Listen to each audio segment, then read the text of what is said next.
Good morning, welcome back to the farm. Today, we're gonna plant some pumpkins and some squash. Early season squash. The pumpkins we're gonna plant, Cherokee Tans, of course. I've got several videos on how much we like them here, how long they last, they're tasty, the whole thing. We're also going to plant some Mustangs for the grandchildren. Mustangs are a new variety for us, and they're supposed to grow to about 20 pounds or so, so we'll see. Also, we're going to put in some Cushaw squash. Now, Cushaw squash gets big like a pumpkin. The whole pumpkin squash thing is a little fuzzy anyway, but nonetheless, remember, our varieties are a little different because we grow them for animal feed. Our Cherokee Tans, for instance, will last us well into next winter once they're harvested. Now, these pumpkins are absolutely tried and true, except for our new variety. And we'll continue to grow them at least as long as I'm around. The early Americans, and even over in Europe back in the day, when they were having major food problems, pumpkins are what saved them. So you zombie apocalypse people, you might think about growing some pumpkins and some squash too. Let's get started. Besides our seeds, we're going to use a dibble wheel attachment on our wheel hoe to get the spacing. Now, the spacing I like to use for pumpkins is about 8 to 10 inches, and this will be perfect for that. I am an absolute stickler for as dry or as straight a rows as we can get. Now, why would that be? When these plants come up and they need to be weeded, I can do some of that with the wheel hoe, but if I can do it with the tractor and the cultivator tines, whoa, it's so much easier. I just drive down through there. But if you have crooked rows, you have to do it by hand, and it takes ridiculously long. So if I can zip through here with the tractor, I'd much prefer to do that than maybe spend an hour or two out here with a wheel hoe and a regular hoe and anything else I can get my hands on. So there's my string and my little poles, and I'm gonna string the rows where I'm going to put my pumpkins and my squash and run the dibble wheel down that string. What's the dibble wheel do? Well, quite simply, it just punches holes in the ground and gives me seed spacing.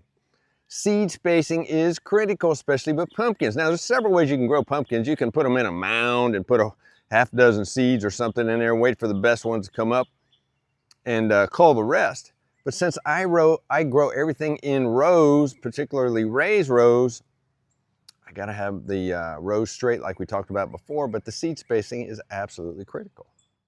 Yeah, I know this is technical, but you'll just have to get through it. I've got a wood stake with a string on it, and I'm gonna walk my string down to my next wood stake, which is where the end of my corn stops, and wrap it around.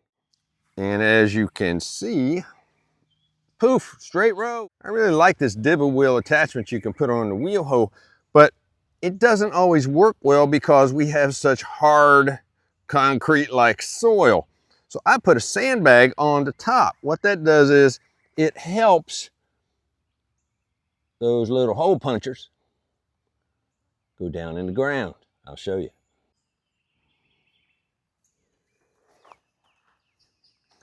As you can see, it is punching holes in the ground. Now these are at about 8 to 10 inch interval, and it gives me the opportunity to properly space these seeds. Look, before I had the dibble wheel, I had a piece of wood about 8 inches long, and I'm down on my knees doing this. I'm getting too old for that. Crawling around on the ground miles at a time at 100 degrees. Just saying. If you look, you can see the holes. Now, if the ground was a little bit damper, which it's supposed to be tomorrow, it does even better. But right now, it sure tells me where they're at. Walk over here and get my seeds. If you notice, we are putting our seeds in the shade. Yeah, it's gonna be 80-some degrees today, I suspect. Not a good thing to leave your seeds in the sun. So we're gonna get some of our seeds that we've saved from previous years. I think these are from 22.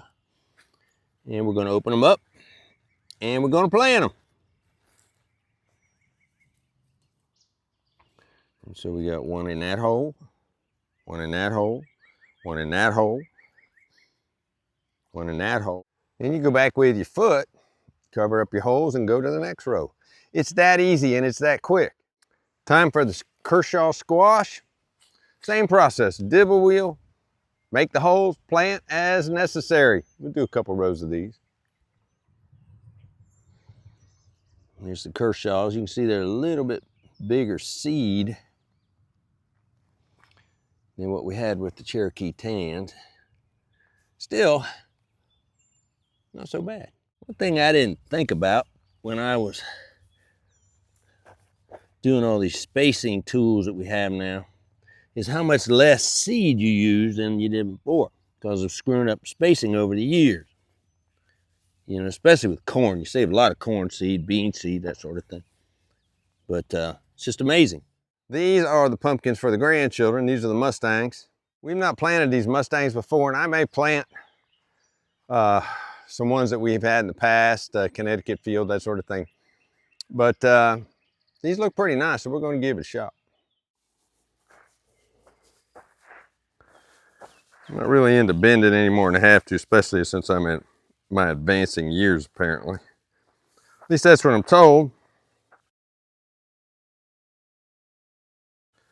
So I'll just walk through and scoot some dirt in the holes. Well, that's it. We've got about 8 rows of squash and pumpkin. And hopefully germination will go well. We are supposed to get rain in the next day or so, which will help soak this in. If we don't get it, then I will break out the manual method. Let's hope we don't have to go there. The rows are relatively straight. The plants are spaced properly. Should be a good year for pumpkins and squash. Please subscribe. Hit the notification bell. Let me know if you have any questions or comments. And until next time, I'll see you down at the barn.